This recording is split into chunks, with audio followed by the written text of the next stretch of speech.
PT KB Pharma bekerja sama dengan radio kesayangan Anda mempersembahkan Sandiwara Radio Saur Sepuh. Garnis, beberapa waktu yang lalu kau masih merupakan seorang gadis remaja yang lincah, periang dan manja. Sekarang kau sudah menjadi seorang wanita yang dewasa. Kematangan jiwamu sudah nampak pada paras wajahmu. Paman, merantau untuk waktu yang lama membuat saya dapat memahami makna kehidupan ini. Banyak sekali manfaat yang saya dapatkan, Paman. Syukurlah. Paman senang sekali mendengarnya. Dan sekarang, lekaslah ceritakan perjumpaanmu dengan Bentar dan ibumu Pramita. Baik, Paman. Paman masih ingat ketika Batara menceritakan punya teman seorang gadis yang bernama Anjani? Iya, aku masih ingat. Gadis itu sudah bertunangan dengan seorang pemuda yang bernama Raden Bentar, putra seorang raja. Ya, aku ingat. Putra Raja Madangkara. Ya, ketika itu, begitu mendengar nama Raden Bentar, jantung saya langsung berdebar keras. Tapi kita semua menyadari bahwa Raden Bentar adik saya. Bukanlah putra seorang raja, tapi putra seorang bekas panglima perang di Kadipaten Sradeng.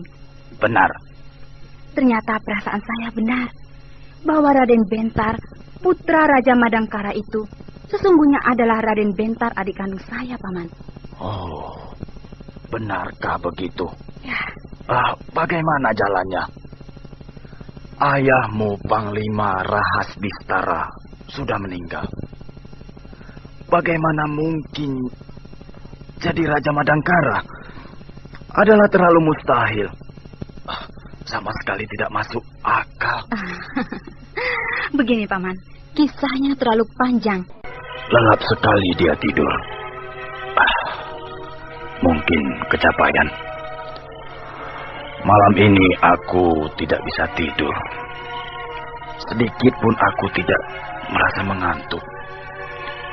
Ingat terus kepada kakakku, Kakang Mbok Dewi Pramita. Pasti dia pun ingat terus kepadaku. Tuanku, hamba mengaturkan sembah. Paman Ganggadara. Garnis, ada apa? Saya bermimpi. Ya, saya hanya bermimpi, Paman. Kau mimpi apa, Garnis? Kau mengigau, lalu tiba-tiba bangun mendadak sekali. Saya bertemu dengan Tuanku Brahma, Paman. Tuanku Brahma? Dia sangat tampan dan gagah perkasa. Berpakaian emas gemerlapan, duduk di punggung Raja Wali. Ya, Raja Wali emas gemerlapan. Dia tersenyum kepada saya, Paman. Lalu turun dan berjalan mendekati saya. Nampaknya agung sekali. Sekujur tubuh saya lemah, tidak sanggup memandang tatapan matanya yang berwibawa.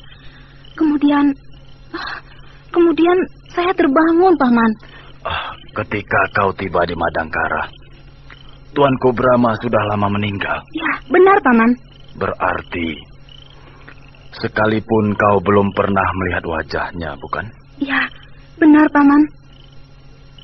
Nah, bagaimana kau dapat memastikan bahwa yang kau lihat di dalam mimpimu itu adalah Tuanku Brahma? Tuanku Brahma adalah seorang raja dan punya tunggangan seekor burung Raja Wali raksasa.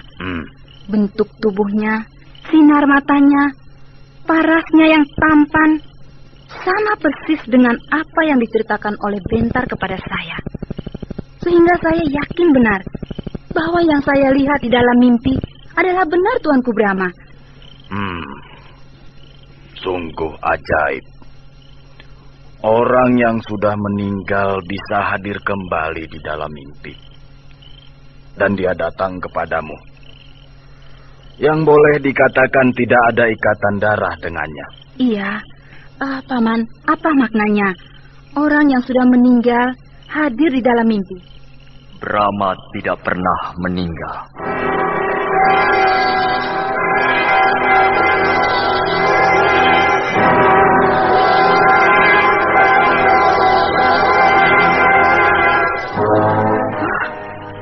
Suara siapa itu, Paman? Brahma hadir bukan dalam mimpi, tapi dalam kenyataan. Suaranya. Garnis, kita kedatangan tamu agung. Tamu agung, Paman? Seorang tokoh yang memiliki ilmu sangat tinggi telah datang berkunjung ke rumah kita. Siapakah dia? Siapakah dia, Paman? Suaranya terdengar dekat sekali. Tapi orangnya tidak nampak. Selamat datang, Tuan yang terhormat. Sudilah kiranya menampakkan diri, agar kita dapat saling tegur sapa dengan wajar. Terima kasih. Itu, Paman, ya berdiri di ruangan tengah.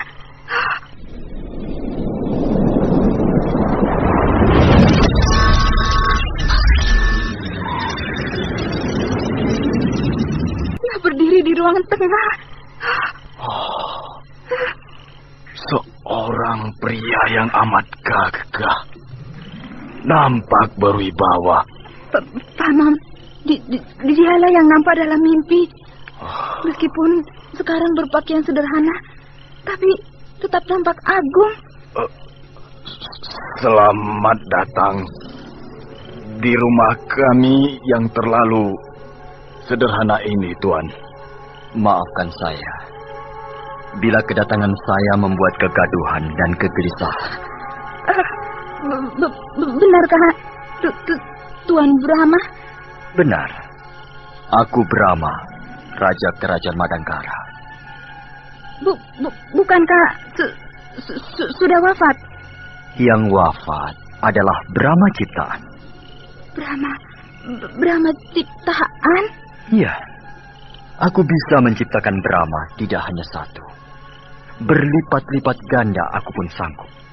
Sebab aku punya ilmu marih rupa. Jadi... Marilah kita bicara dengan tenang. Maaf. Karena terlalu gugup dan takjub. Saya lupa mempersilahkan duduk. Mari Tuan, silakan duduk. Terima kasih.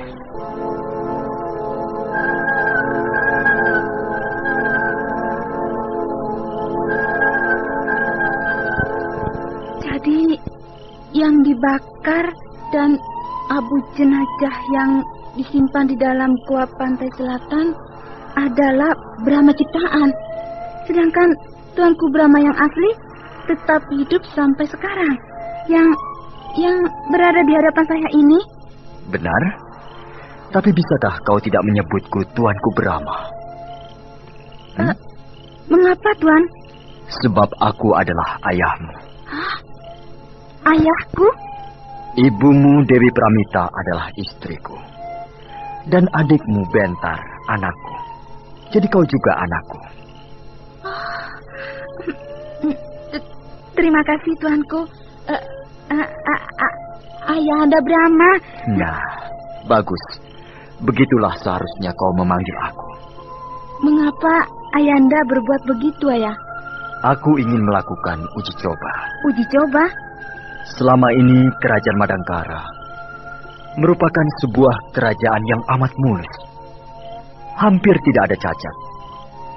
Semua pegawai keraton, dari tukang sapu sampai tumenggung, bekerja giat, penuh disiplin dan jujur. Begitu pula dengan rakyat. Semua bekerja dengan rajin pada bidangnya masing-masing. Aman dan damai serta sentosa. Jangankan perampok, pencuri ayam pun tidak ada. Benar-benar merupakan sebuah negeri impian yang mulus dan tentram.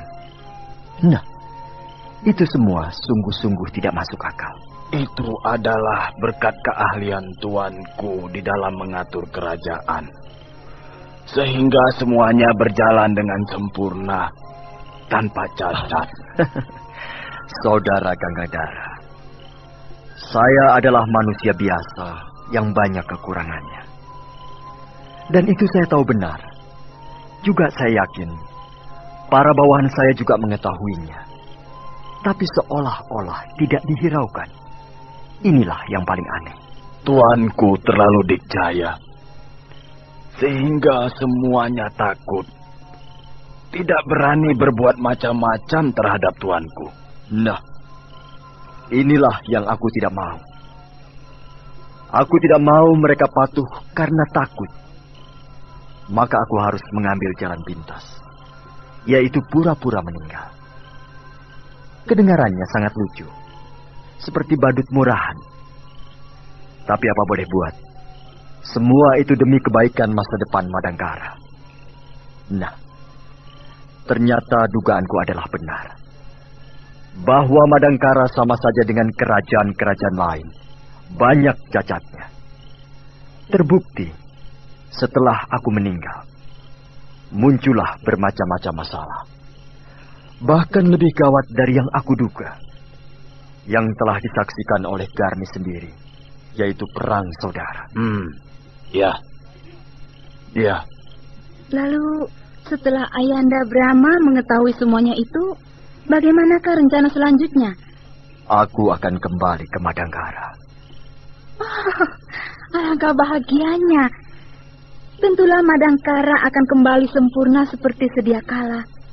Agar tidak terjadi seperti dulu lagi, yaitu terlalu mulus, karena semuanya takut kepadaku, maka aku akan hadir dengan cara yang lain. Maksud Ayahanda? Kalau dulu aku langsung tampil paling depan, maka sekarang aku hanya akan berada di belakang layar. Itu pun sudah lebih dari cukup, Ayahanda. Sebelum aku kembali ke Madangkara, aku akan menurunkan beberapa ilmu kadikjayaan kepadamu. Apakah kau bersedia? Alangkah bahagianya. Saya akan mendapatkan warisan ilmu kadikjayaan langsung dari Ayahanda. Selama hidupku, aku tidak pernah punya murid. Tapi sekarang, dengan resmi aku akan mengangkat kau sebagai muridku. Maukah kau menjadi muridku?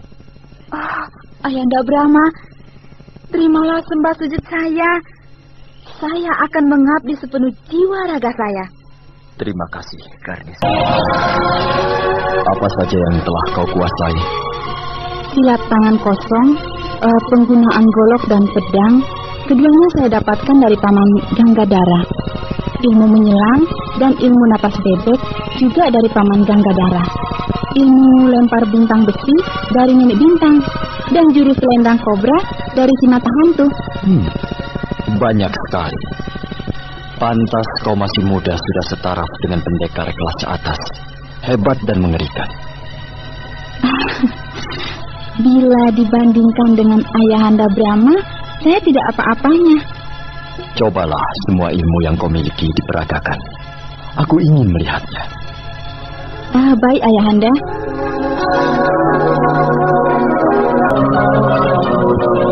Setelah menyaksikan kau memperagakan semua ilmu yang kau miliki, kau memang berhasil menguasai semuanya dengan baik.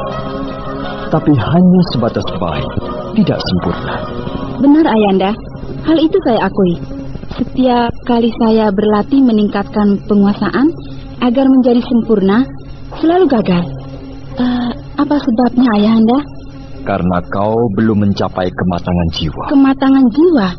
Kalau kau bisa mencapai kematangan jiwa, maka kau akan mencapai pula keseimbangan jiwa. Selanjutnya kau akan memiliki daya pikir yang tinggi. Dan pada akhirnya, kau akan dapat menguasai pikiran yang jernih. Setelah itu didapat, maka apapun yang kau pelajari, kau akan dapat menguasainya dengan sempurna. Betapa sulitnya, Ayahanda. Semuanya akan kau dapatkan seiring dengan pengalaman hidup yang masih akan kau jalani. Ya, saya masih hijau, Ayahanda. Aku tidak bisa menyulap dirimu, mendadak menjadi serba lengkap. Sebab kemanusiaan bukanlah permainan sulap, melainkan dirimu sendirilah yang harus berusaha menggapainya atau mencapainya. Sedangkan aku hanya bisa membantu. Ya, Ayahanda. Aku akan membantu agar kau lebih mudah di dalam mencapai kelengkapan dengan jalan menyalurkan hawa murni. Oh, penyaluran hawa murni. Itulah yang telah lama saya impi-impikan, Ayah. Nah, marilah kita duduk. Bersila dengan baik dan berhadap-hadapan.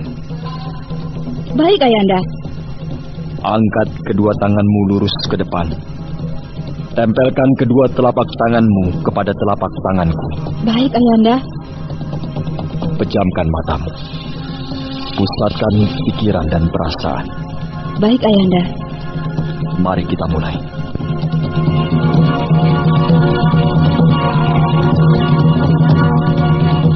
Di sebuah tempat yang sunyi dan terpencil itu, Brahma menyalurkan hawa murni kepada Garnis.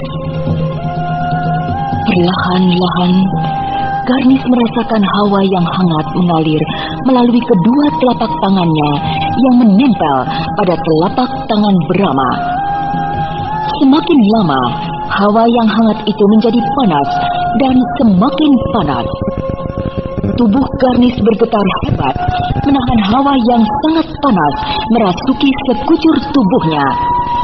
Garnis hampir berteriak dan menjerit sejadi-jadinya, tidak kuat menahan hawa panas yang bagaikan dipanggang bara api yang paling panas.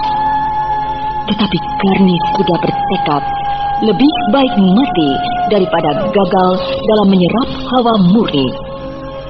Ketika hawa panas mencapai puncaknya dan Garnis hampir terkulai pingsan, perlahan-lahan, lambat sekali berubah menjadi dingin.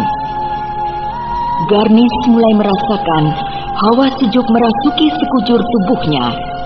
Badannya terasa segar, tetapi perlahan namun pasti hawa sejuk berangsur-angsur menjadi dingin dan dingin sekali.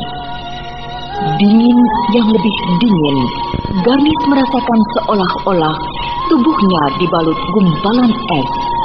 Tubuhnya menggigil menahan hawa yang sangat dingin. Garnis merasa dirinya sudah beku dan sudah pasrah untuk mati beku menjadi es. Tetapi secara lambat pula, hawa yang teramat dingin itu berangsur-angsur menjadi normal kembali. Tubuh Garnis terasa hangat kembali. Peredaran darah di sekujur tubuhnya mengalir lagi dengan wajar dan dapat merasakan kesegaran yang nyaman. Cukup. Bukalah matamu dan lepaskan kedua telapak tanganmu. Terima kasih, Ayahanda. Sekarang di dalam tubuhmu sudah mengalir hawa murni. Maka kau sudah siap untuk menerima ilmu Cipta Dewi. Ilmu Cipta Dewi? Bacalah tulisan yang tertera pada daun lontar ini. Ayo. Baik, Ayahanda. Ni a lo la om ku et na nga en gi ruz wit. Iya, bagus. Bacaan ini seperti mantra saja, ya, Anda? Iya. Ilmu Cipta Dewi adalah ilmu kadikjayaan yang mempergunakan bacaan berupa mantra. Bacaan mantra ini pendek dan singkat. Dalam sekejap saja, saya akan bisa menghafalkannya di luar kepala, ya? Bagus. Kau harus melakukannya seperti tokoh pendekar yang paling sakti mandraguna dari negara Dipa, yaitu Lambung Mangkurat, ketika hendak mencari jejak Putri Junjung Bui. Bagaimanakah caranya, Yanda? Bertapa di sebuah sungai pada sebuah pusaran air selama 3 hari 3 malam sambil tak henti-hentinya membaca mantra. Baik, Ayanda. Saya siap melakukannya. Bagus. Kau memang seorang gadis yang berhati baja.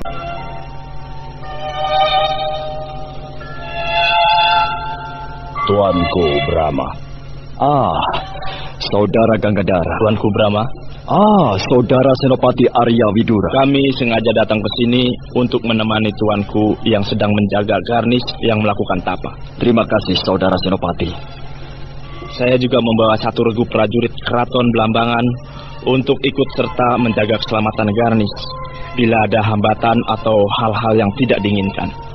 Kami juga membawa tenda agar bila tuanku Brahma merasa letih dapat beristirahat di dalam tenda dan kita dapat saling bergantian menjaga Garnis. Saya sangat terharu dan mengucapkan terima kasih atas kebaikan hati saudara-saudara. Sama-sama. Setelah 3 hari 3 malam, maka selesailah Garnis melakukan tapa dan segera dia naik ke darat. Bagus, Garnis. Kau berhasil dengan gemilang. Terima kasih, Ayahanda Brahma. Kau hebat, Garnis. Kau memang gadis yang tabah dan ulet. Selamat, Garnis. Paman Gandhara dan Kanda Senopati Arya Widura juga berada di sini. Kami sengaja turut serta bersama tuanku Brahma menjagamu yang sedang menjalankan bertapa. Terima kasih. Garnis, pelajaran terakhir sudah kau selesaikan. Sekarang marilah kita pulang. Baik, Ayahanda.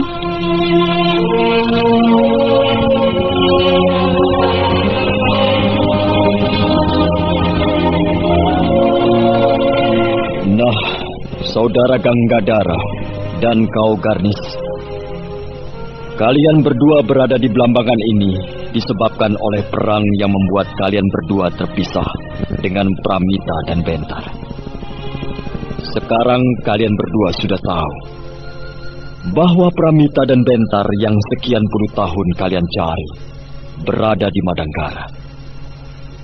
Jadi sudah tiba saatnya untuk berkumpul kembali.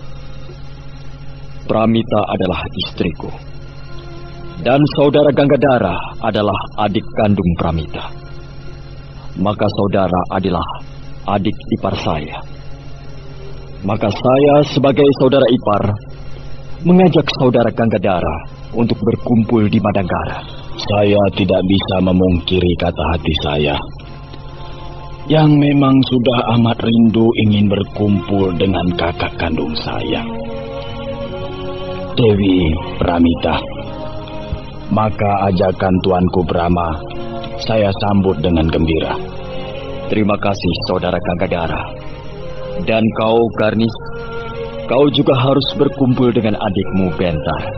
Jadi kau harus juga ikut ke Madangkara. Daulat Ayahanda, dengan perasaan bahagia saya akan ikut ke Madangkara. Terima kasih. Marilah kita kembali ke Madangkara.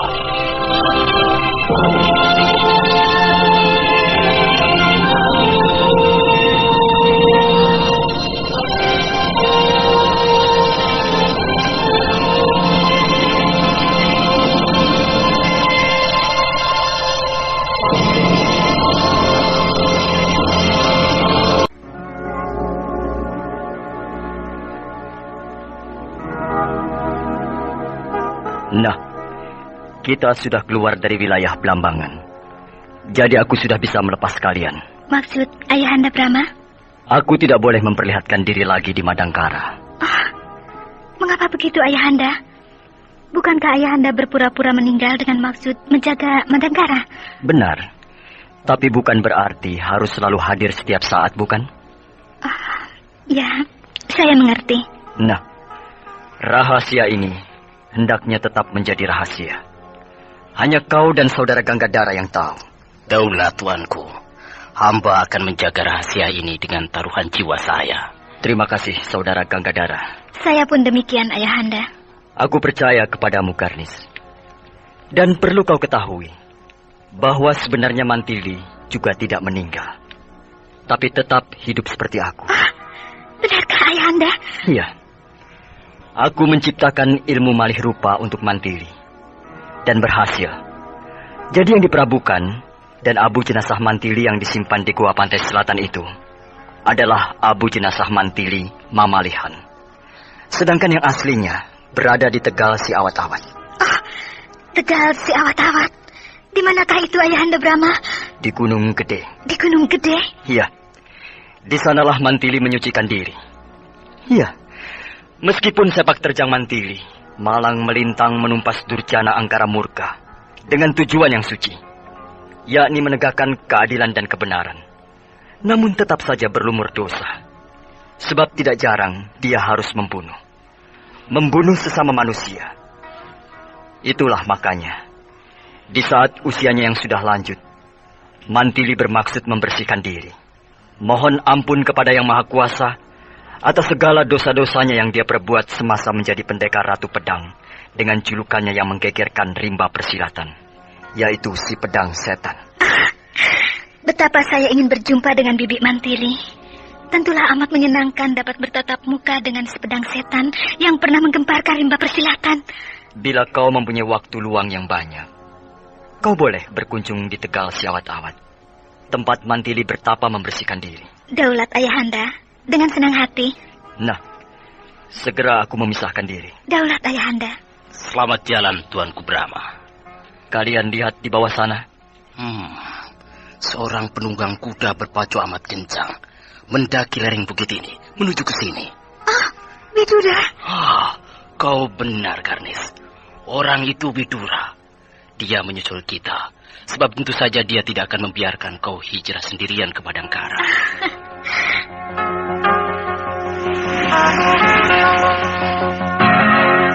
Hei, mana Ayahanda Brahma? Iya, kemana? Bukankah barusan masih bersama kita di sini? Iya. Betapa tinggi ilmunya Ayahanda Brahma. Sedikit pun kita tidak mendengar kapan Ayahanda Brahma pergi. Kita adalah orang-orang yang memiliki ilmu tinggi. Jangankan manusia, seekor semut pun bisa kita dengar geraknya. Tapi Tuanku Brahma benar-benar amat dijaya. Tanpa kita bisa mendengar apa-apa, dia sudah lenyap. Iya.